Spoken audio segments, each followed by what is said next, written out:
আরেকটা সুন্নাহ হচ্ছে সূরাতুল কাহফ তেলাওয়াত করা। কোন সূরা?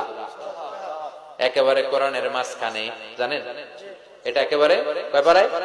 15 পারায়। এমন কি এই সূরা কাহফের মাঝখানে একটা শব্দ আছে ওয়ালিয়াতালাত্তাফ।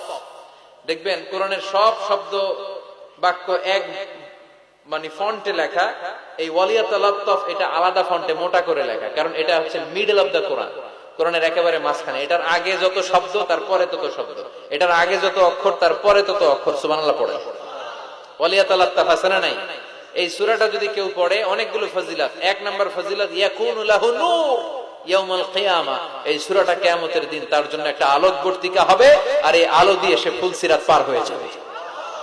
আবার বিষ্ণু বললেন সূরা কাহফের প্রথম 10 আয়াত যে ব্যক্তি জুমার দিন তেলাওয়াত করবে উসিমা মিন ফিতনাতিদ দাজ্জাল, তারে দাজ্জালের ফিতনা থেকে বাঁচিয়ে দিবে কে? আবার এই সূরাটা যে জুমার দিন তেলাওয়াত করবে 2 জুমার মাঝখানটারে আলোকিত করে দিবে কে? এজন্য জুমার দিন কোন সূরা সবাই বলতে হবে, মনে থাকবে সবার?